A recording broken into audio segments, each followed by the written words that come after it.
Wolves, though, they were just one of 16 teams that were in action last night. Another one, Kendrick Perkins. Who? Your New York Knicks. What do we call him?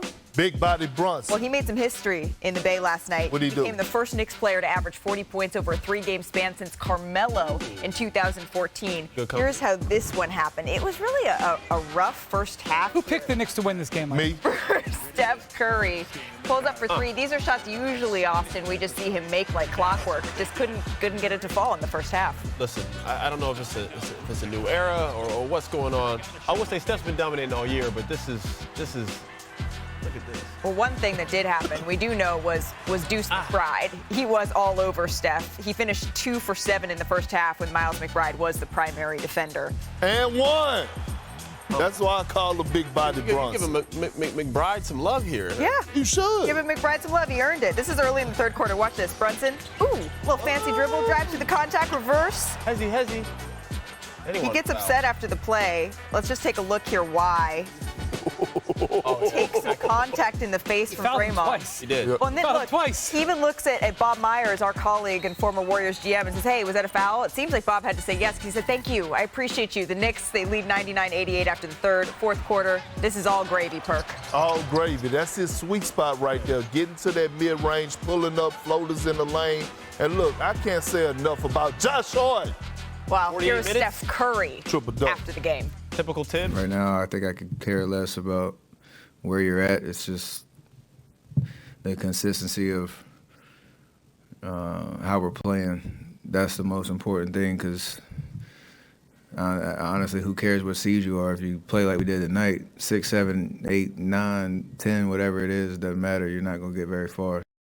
So truly, hats off to the New York Knicks. They played excellent from top to bottom of that game. As you mentioned, Josh Hart playing all 48 minutes, gets the triple-double, 10 points, 11 rebounds, 11 assists. But we don't hear Steph Curry talk like that all that often.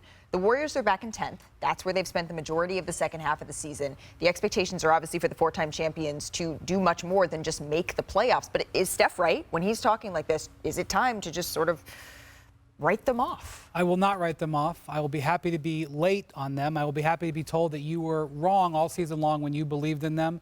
I still believe that they can put something together. And maybe, I know that this sounds like ridiculous logic, maybe being in 10th place isn't the worst thing, because they don't play well at home. Last year, if you remember, they defended great at home and they were terrible on the road.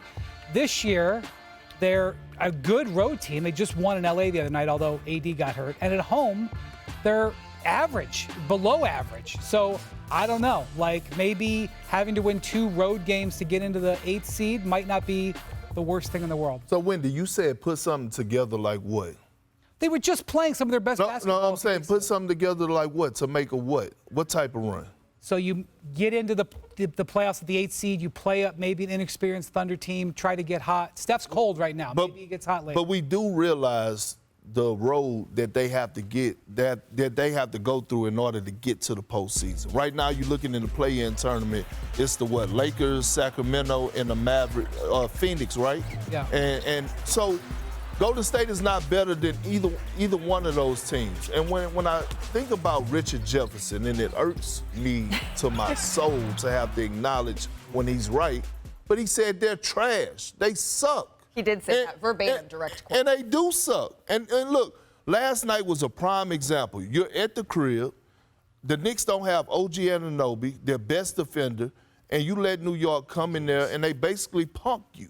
They punk you. And you can see the frustration in Steph Curry's face, and he knows. And Richard also said that. They know that their team suck. So when we was talking about it yesterday, I said, when is the help going to get some help?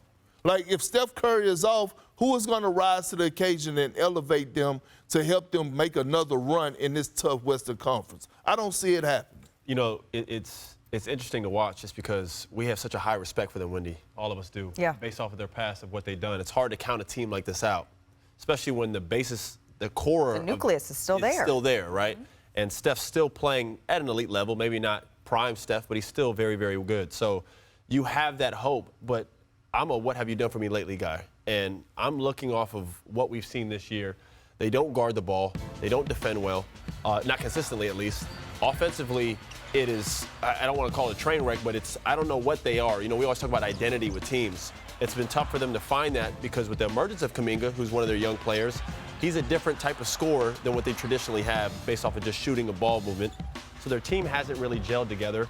I'm looking at the teams that they're going to have to beat in the play-in to get to the playoffs. Yep.